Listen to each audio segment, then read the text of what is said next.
Selamat siang Bu Nunung. Siang.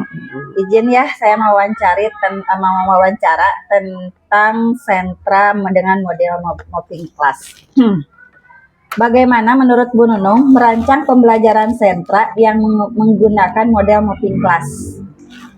Perencanaan dirancang berdasarkan tema dan tujuan pembelajaran yang telah disusun dalam modul ajar. Setiap sentra menyiapkan kegiatan yang berbeda sesuai aspek perkembangan anak. Anak dijadwalkan berpindah dari satu sentra ke sentra lain sesuai alur yang telah ditentukan. Oh, berarti sudah ada jadwalnya. Sudah ya? ada jadwalnya. Oke, baik. Apa saja yang dipertimbangkan dalam menentukan jenis sentra yang digunakan?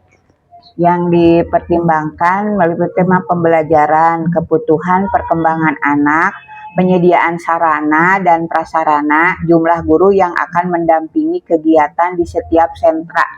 Berarti prasarana dan jenis sentra yang digunakan di TK Gapura Cipta ada sentra balok, sentra intak, sentra sains, sentra persiapan, sentra lospat. Oke, baik. Bagaimana cara Bu Nunung menyiapkan media pembelajaran di setiap sentra? Media pembelajaran disiapkan sebelum kegiatan dimulai, disesuaikan dengan tujuan pembelajaran di masing-masing sentra. Guru menggunakan media yang tersedia di sekolah atau membuat media sederhana sesuai kebutuhan.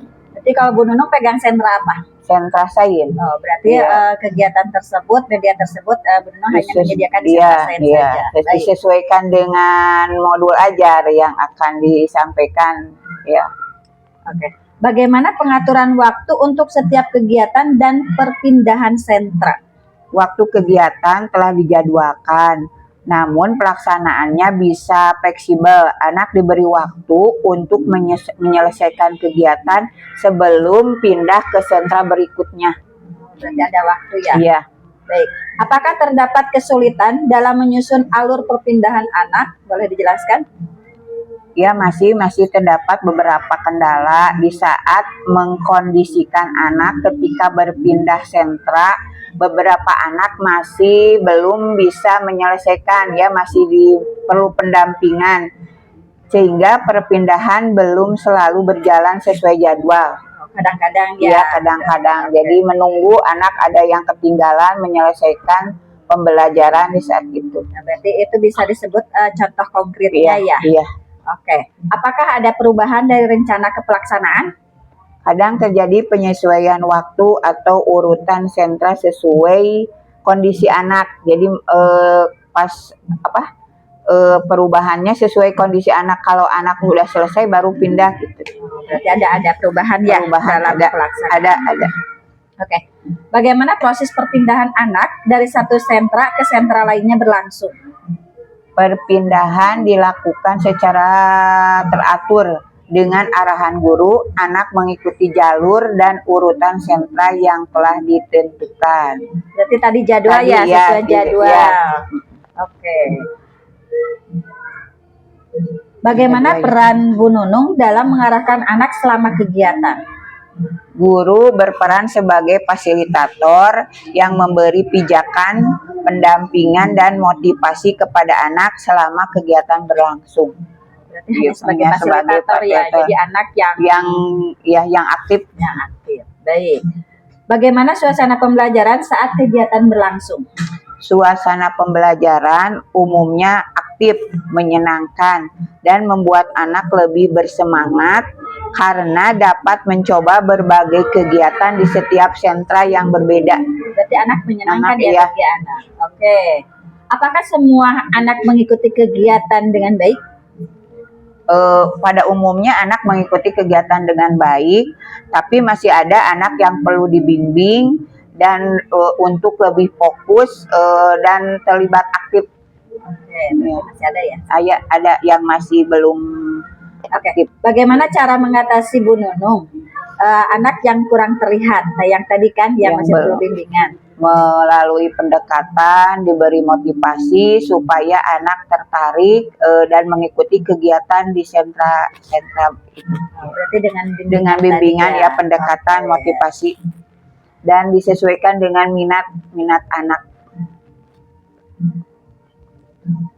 Nah, apa kendala paling yang sering muncul? Anak terlambat berpindah ke sentra karena dia belum selesai, jadi telat masuk ke sentra berikutnya. Gitu. Nah, bagaimana cara mengatasinya? Cara mengatasinya memberi aturan atau aba-aba, misalnya dengan nyanyian, misalnya 5 menit lagi kita berpindah ke sentra berikutnya gitu, dikasih aba-aba supaya anak tidak jongjon gitunya terus di sentra itu gitu kelamaan. Jadi diberi aba-aba, diberi ya kayak icebreaker lagu gitu ya, diberi lagu antara perpindahan dari sentra ini ke sentra berikutnya. Bagaimana menurut Bu Nunung melihat antusiasme anak selama pembelajaran berlangsung? Anak senang, antusias anak cukup tinggi. Anak terlihat senang mengikuti kegiatan dan menunjukkan rasa ingin tahu terhadap kegiatan di setiap sentra. Berarti antusias Iya, sekali antusias, ya. iya. Apa saja tanda-tanda anak menunjukkan antusiasme belajar? Dia aktif bertanya, berpartisipasi dalam kegiatan, mengikuti instruksi ibu guru, menunjukkan ekspresi senang saat kejadian ibu di sentra ini mau belajar apa gitu kan. Jadi apalagi desain ya, iya, apalagi desain. Ibu mau praktek apa, ibu ada eksperimen apa gitu. Oke. Bagaimana respon anak terhadap kegiatan di setiap sentra? Responnya di setiap anak memiliki tingkat antusias yang berbeda sesuai karakter dan minat masing-masing.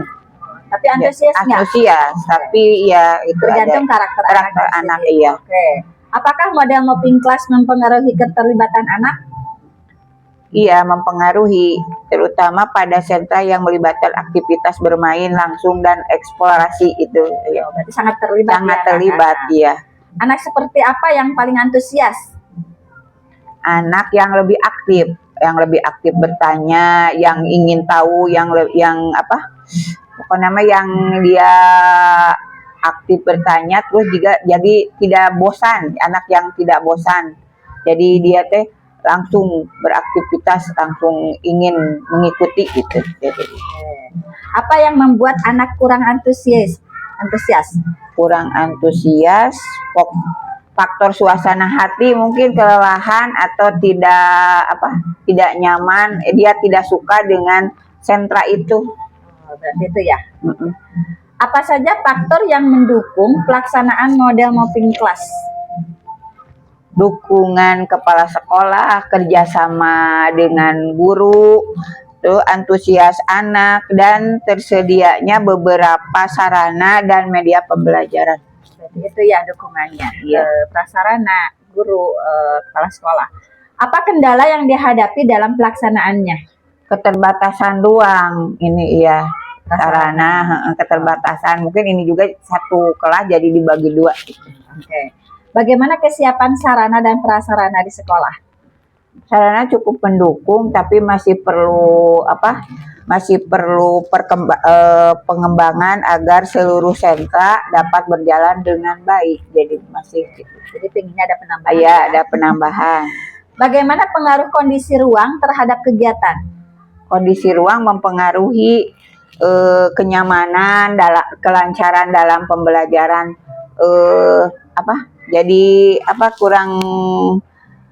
kurang jadi anak supaya lebih fokus, biar lebih luas gitu ya. Jadi ruangannya misalnya jadi satu, misalnya ini untuk sentra sains jadi satu ruangan. Jadi ruangan tersebut itu berpengaruh juga ya melalui penyediaan fasilitas. Nah, bagaimana dukungan dari pihak sekolah? Dukungan dari pihak sekolah memberi dukungan melalui penyediaan